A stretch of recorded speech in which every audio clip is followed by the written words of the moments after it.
This Saturday is going to be exciting, and you guys should put it on your calendar. Why? Has to do with this bad boy, with Android users. So we actually have the SafeMoon wallet that is going to be having the open beta on Saturday, but that's only going to be for the Android users. There's reasons behind that, guys. I understand your frustration if you're on an iOS device.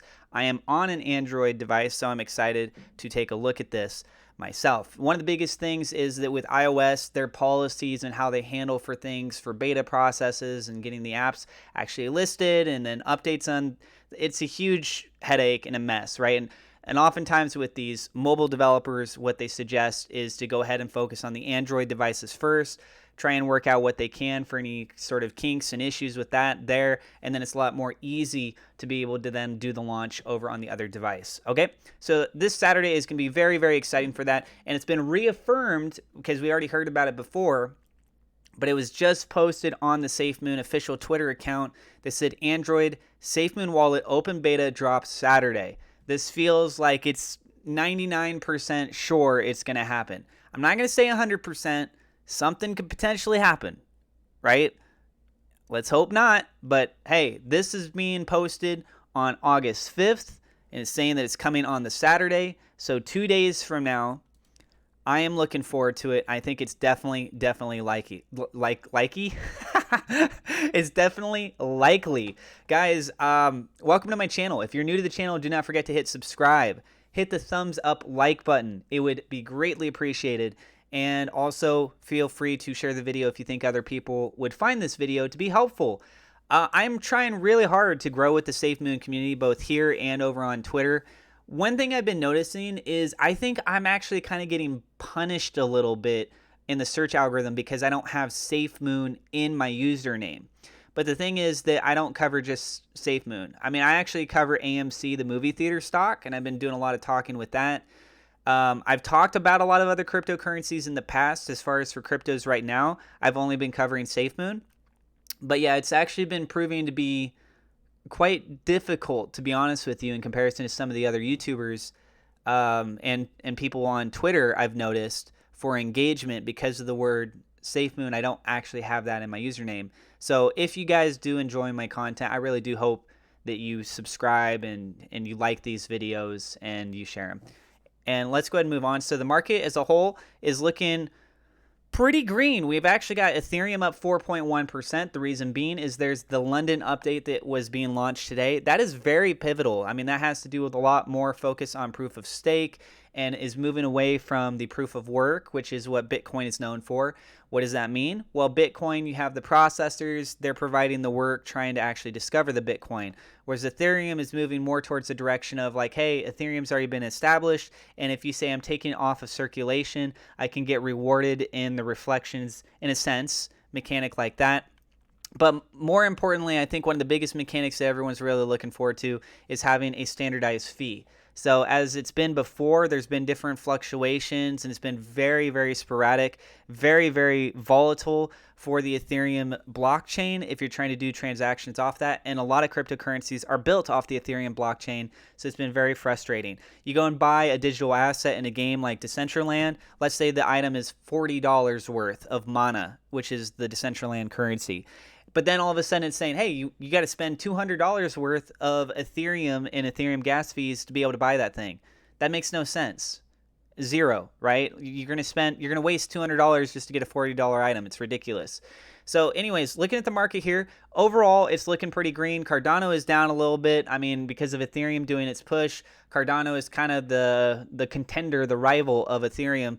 Doge is actually down 1.66%. That's kind of surprising to me to see that, to be honest with you guys.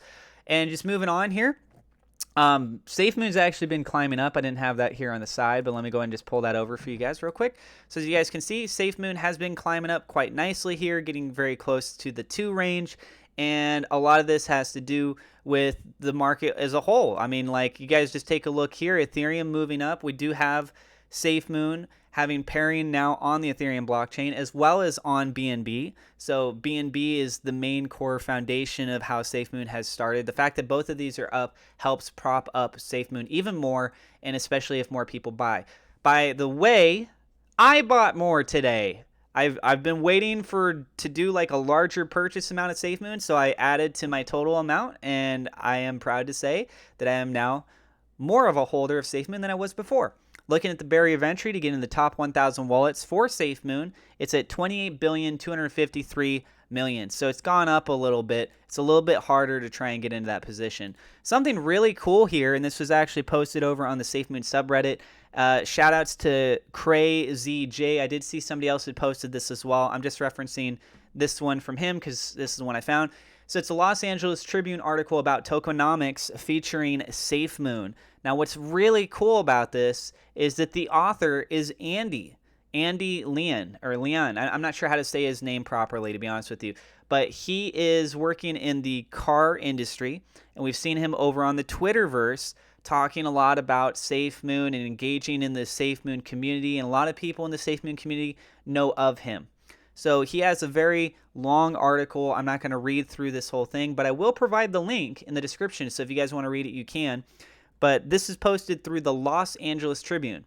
I don't know if he's in Los Angeles or not, but hey, Andy, if you somehow came across my video, man, I'm in Los Angeles too. Maybe we can meet up and talk or something. I would love to maybe go out for lunch or something and chat about cryptocurrencies and talk more about this stuff. Anyways, so he actually goes into detail in this article about how SafeMoon actually works. So this is going to be a very key important thing for new people that are getting exposed to SafeMoon, or people that have kind of seen it a little bit before and they've been skeptical about things. This is going to open up a lot more clarity, and Andy is a high-level individual within his space, so to see him writing out a full-based article for something like this, I think is very nice. Moving on, this is pretty cool. This individual says, we are still early. People will say in 4 to 5 years, if I could only have 100 million SafeMoon tokens. So this was apparently created by them back on July 28th, 2021. Actually, you know what, to be honest, I don't know if it was them. It says data from moonwhales.ca/holder. So whoever's in charge of that, it's cool that they put this together. But to just kind of put this into perspective, look at this. If you guys own, let's say you own 100 million, right? So 100 million SafeMoon puts you in a category where there's only 13% of people currently that have that much. And as you go to the higher amounts, it gets much, much more small, obviously, because you would require a lot more money. And as you get to these lower levels, it's a lot easier. So if everyone, if anyone sold off all their SafeMoon, they're probably still going to have just a tiny little bit left, or even one, or technically, you would have to have one, I guess. So then that would be less than 1,000, right? So there's 20% there, as you guys can see the statistics. I don't need to go on and on about that. And the other thing, too, about this is liking this a lot. Goodbye, Fudders. So as far as for how much SafeMoon you own, depending on how much volume that there is, could identify how much in dollar value that you would actually receive. And this is based on a metric if the burn actually would stop at certain levels, right? So take a look at this. If you ended up getting 100 million SafeMoon, the burn stop was just at 20 trillion, then the billion volume reflections would give you $250 worth.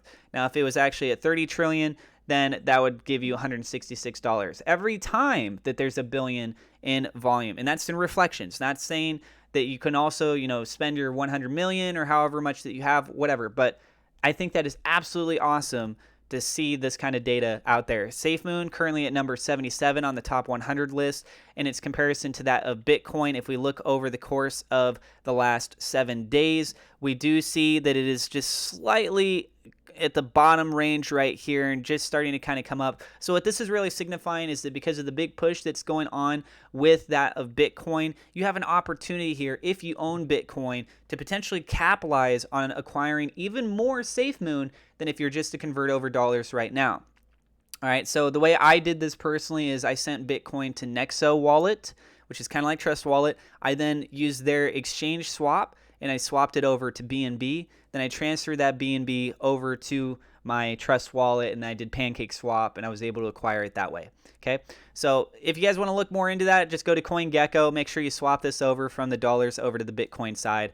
And then looking at the top wallet addresses here, we have one that's an exchange that shows a fairly big amount. And then we got another individual down here. You can tell the individual because they don't have these symbols here. And that individual had sold off 50.1 billion. 35 3 billion. I mean, for the most part, very little activity actually going on. Most people are just letting the price move on and do what it's doing, right? And so, yeah, guys, I'm going to go ahead and wrap up the video there. I got referral links in the description down below if you want to earn some free cryptocurrencies or free stocks. It helps out my channel, helps you earn some extra money. More importantly, it helps you earn some extra money. And yeah, I would love it, guys, if you subscribe if you're new. Hit the thumbs up like button. Drop a comment. Tell me what you guys thought about one of the things that we mentioned in this video. And feel free to share the video. You guys stay awesome. I got another video up on AMC if you want to check out the update on that. And I'll see you guys in the next episode.